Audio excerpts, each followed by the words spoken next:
Hello, and welcome to the Advancing Mainframe Modernization with Slingshot and Microsoft, the session brought to you by Publicis Sapient. I'm John Weston, Vice President of our Microsoft practice here at Publicis Sapient, and today I'm joined by Thanu. Thanu, you want to do a quick introduction? Thanks, John. Hi, I'm Thanu Sundaresan, Vice President Engineering. I'm also the solution lead for generative AI-based mainframe modernization. Great.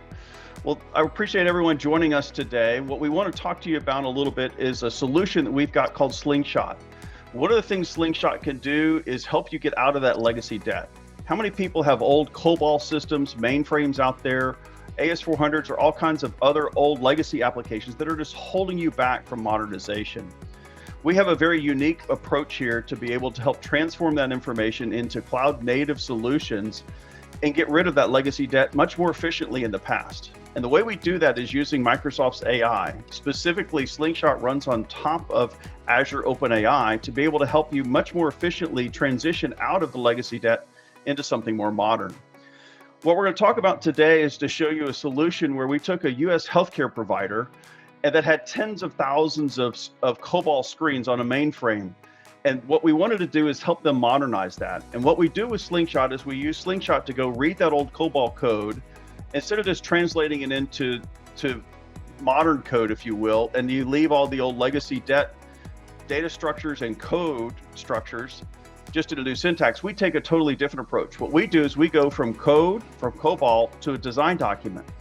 We then take that design document, work with the business to help figure out, is this really what you want your solution to do?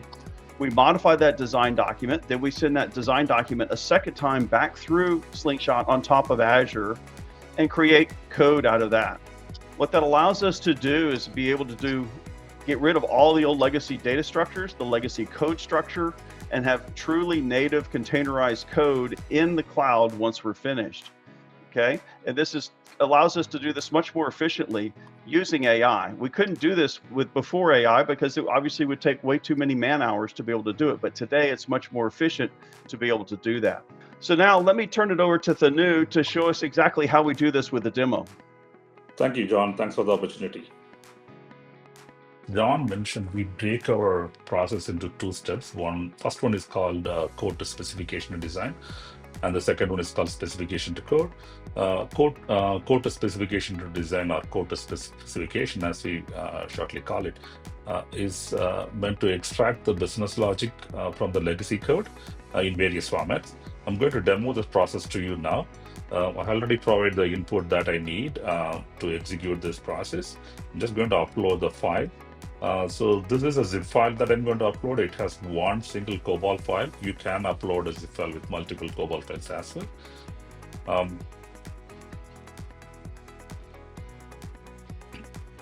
Once I do it, I'm going to execute the process now.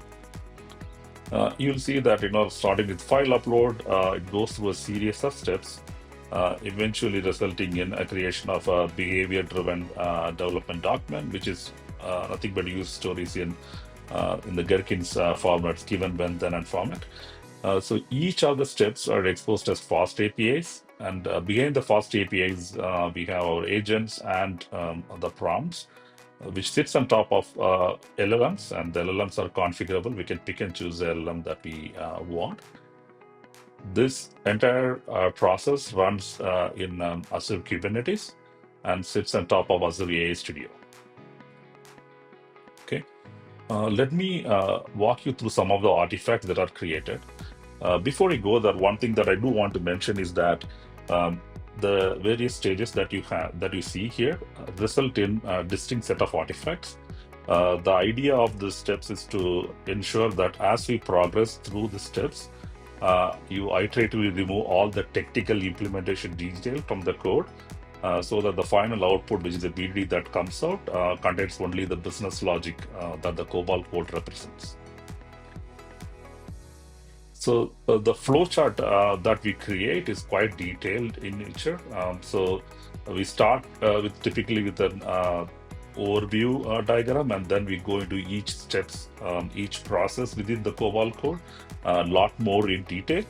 So this helps us in a couple of things. One is If there are any issues that we see as part of the conversions, a non-COBOL technical engineer can basically go back and check. Let me first walk you through the COBOL code that I just uploaded. It manages inventory details, course inventory details of an university.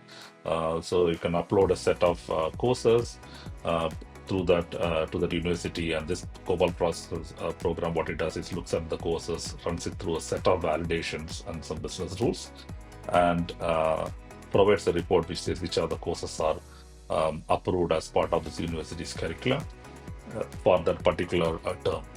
So, like typical COBOL code, it has the usual initialization sessions, environment section, data divisions, where most of the data structures are defined, and also it has reference to copy books.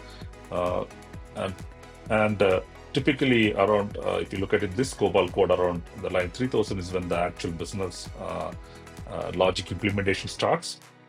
So there's various subsections. It kind of continues all the way till the line 6000, and then it kind of closes with the finalization, where it actually creates a output file. So with this as the input, let me show you the set of artifacts that we create as part of the code to specification process. One of the first things that we create, as I mentioned previously, is the set of flow diagrams. We do create a high-level flow diagram which explains the entire high-level view of the flow of this particular COBOL code, starting with the various sections that are there in the COBOL code, and at a very high level what each of the sections do, and eventually it kind of follows it to the actual execution of the business logic, and it kind of details those sections as well. For you to have a quick look at it and see what this program actually does, then each of the sections are in turn detailed into separate flowcharts on their own.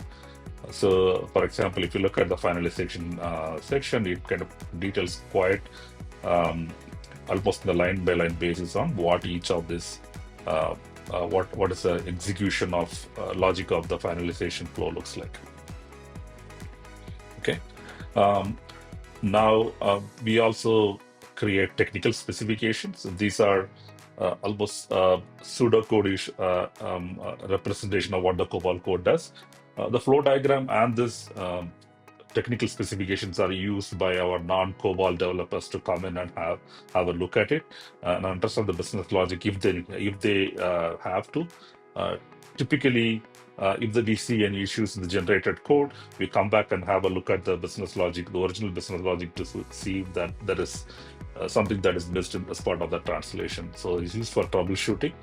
This is also an output that we provide to our clients, so they can have a look at in detail if they want to all the implementation details of their legacy code. And this also has a kind of a high-level section, and then each of the sections are in turn broken down into further subsections. So each of them have their own detailed description in a pseudocode-ish language on what they do. Okay, and the final output that we create is the VDD. This is the technology agnostic way of explaining what the program that we just inputted does. This is also used to as an input to our next stage, which we call as specification to code, and that's where we use this as an input and create our the to-be code. In this case, we are going to create a Java code. Okay, and this is used. Typically, we use this not just as an input for our code, but also input for our test cases. And this is also something that we give it to our clients as an output, which they can review. So let me go back to the demo program, and then let me run the code to spec process. So there are two inputs that I give. One is a configuration, which basically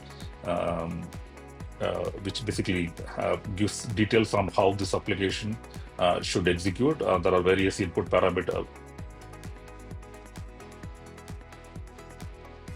Now, let me walk you through the specification to code part of the process. This process takes two inputs. One is a config file. This is the configuration that this process uses. So let me upload it. And then the second input that we provide is the BDD files that we created as part of the previous process, which is code to specifications. So again, zip format. So when that is done, let me start the process. So it started generating the code. While this is happening, I'll show you how the converted code looks like. As you can see, the COBOL code, a single COBOL file, which had about 7,000 lines of code, with multiple logical sections under it, has been broken down into multiple services, broken down on domain boundaries. So there is a service for managing the inventory, service for doing the validations, etc. And the code that is created is also of microservice quality, as you can see. One of the examples I want to highlight it is, if you look at it, we have introduced a batch. Process also creates test suites. So we create feature definitions, and then we automate them so that this test suites can be executed against the compiled code, and the reports can be visualized. Thank you. Thanks, Anu, for that demo. That's a great way to show in person how our information allows us to be able to use Slingshot to help you get out of that legacy debt. If you'd like to find out more information about how to help your company get this done, come by our booth if you're here in person at Ignite at booth 5226, or go to our website at publicissapient.com/sapient-AI solutions and allow you to be able to take a look at how we were doing this in the real world for other customers. Thank you again for joining our session.